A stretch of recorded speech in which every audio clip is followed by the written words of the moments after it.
Good morning, Brendan Prince here from the charity Above Water on Tuesday the 24th of March. Really excited today because this is our first lesson.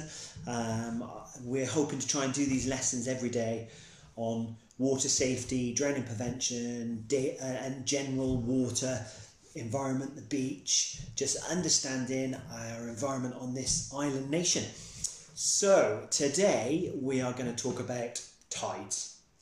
And it's part one because there's quite a bit to do with tides, and we feel that everybody should know the basics about tides. So we're not going to go into too much detail, but we want to make sure that you all just understand it, because if you understand the way the water moves around our island, it can make you safer in planning adventures, swims, going to the beach, being with your family. It can just make life, knowledge gives you power, and it just gives you that much more knowledge to know your environment. So we're going to talk about tides, not current or flow, so not tidal flow.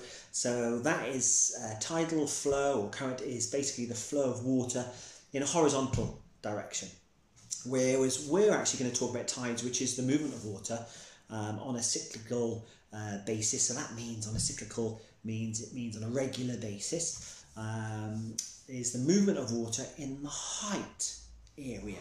So if I just give you a little example here we have our little man standing at the top of the harbour wall, and he's standing there all day long because he's watching the water move up the harbour wall. So that's what we're talking about. We're talking about tides today, that movement, that vertical movement, not the flow of water, which is horizontal movement, but the vertical movement from high water, so high tide, and low tide, low water. So in most places around the world, we have 2 high tides and 2 low tides. And that is the case in British UK waters, where we have 2 high tides and 2 low tides every lunar day. So the lunar day is slightly longer than our normal day, in that it's 24 hours and 50 minutes and 28 seconds to be exact. So the difference in height between high and low tide varies as the moon waxes and wanes from new to full moon and back again. And the moon and the sun are primarily responsible for the rising and falling of the ocean tides. However, for any particular spot on the planet, the height of the tide and its fluctuation in time also depends on the shape of the specific beach, or the angle of the seabed, or if it's on a large coastline, it can be the prevailing ocean currents, and winds can affect time and height of the tide. So for example, a really strong wind can hold the tide in or push the tide out. And pressure as well. Pressure can also cause fluctuations in predicted tide heights. So when I talk about pressure, I'm talking about, you may see it on the weather when the weatherman talks about high pressure or low pressure. High pressure when the sun is out, or low pressure when it's stormy and horrible, can have a big impact on the height of the water. Okay, so today is quite exciting because I asked you a question last night, and I asked you if you knew what was special about the moon today, and some of you came back with the correct answer, which is today, Tuesday the 24th of March, is a new moon. So what does that mean? Well, around each new moon and full moon, the sun, the earth, the moon arrange themselves more or less along in a line. So if we look at this, we can see the sun and the earth and the moon's cycle. And on a new moon or a full moon, we basically have the moon in a line. Now that actually contributes then to the effect. The pull on the tides are increased because of the gravity of the sun reinforces the moon's gravity, and in fact the height of an average solar tide is about 50% more than a lunar tide. So, as a new moon or full moon, the tide range is at its maximum.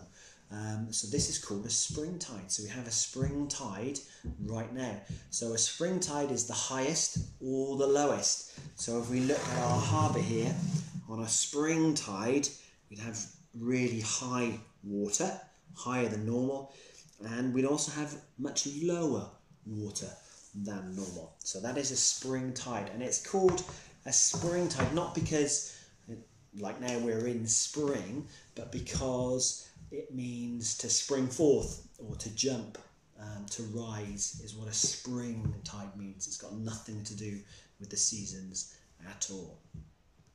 So now we're going to look at our knots, and we're going to do a knot a day. So we're going to start today with the most basic of knot, the reef knot. And I've got two helpers with me today, my two sons, Rue and Jonah. Hi, I'm Rue.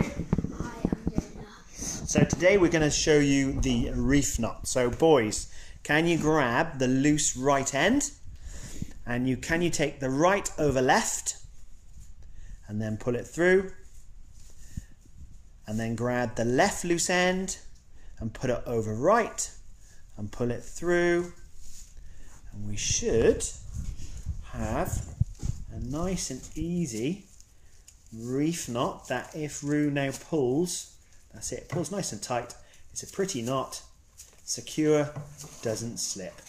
Well done. Here we have our two ends of the rope, and we're going to put the right one over the top of the left one and then pull it through.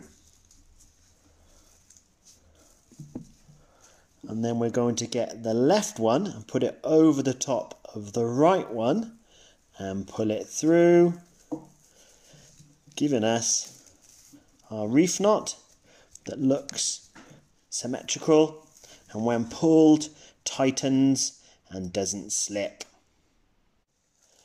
Some of you may have heard about the granny knot, and the granny knot is the fake reef knot. So the granny knot is the right over left and then the right over left again. And when you do that, you can see there's not such a symmetrical knot formed, and when you pull it, it comes apart. The granny knot, not a very useful knot. Okay, so let's talk about the phonetic alphabet. As a lifeguard, you need to know the phonetic alphabet whenever you're using a radio or some form of communication where absolutely you must be heard in exactly what you are saying. We use the phonetic alphabet, so it's good to get practiced on that. So today we're going to look at A and B. So the start of the alphabet. So if I was on the radio and I was saying something which needed me to say perhaps numbers and letters, I might say AB21, and that's Alpha Bravo 21. So the person listening can actually totally understand exactly what I'm saying. So A in phonetics is Alpha, and B in phonetics is Bravo. And just to make sure we pronounce it correctly, Alpha, Alpha, and Bravo. So in phonetic alphabet, we've got A and B, Alpha and Bravo. So I might say 276 Alpha Bravo, 276 AB, Alpha Bravo. Okay, we look forward to doing C and D tomorrow. Practice with your mum and dad. Practice the people around you. Read something on the cereal box and see if you can, every time you see an A and a B, you can say Alpha and Bravo. So that's basically it for us this morning. That's our first lesson, as it were. Some basics there, the start of talking about tides, a little bit on basic knots, a little bit about the phonetic alphabet, and just a fact for you. So the tide and the range of the tide, one of the biggest in the world is at Port Avonmouth in Bristol, and it's probably about the third largest tidal fluctuation in the world at about 9.6 metres. Your question for this day is if you can find out for me where on planet Earth is the biggest variation at over 11 metres, so much higher than your house. The biggest tidal range in the world. That's your question, and I'll see you again. We'll be posting again tomorrow, Wednesday at 9 a.m. Thank you very much. Have a safe and happy evening. Thank you very much. Bye-bye.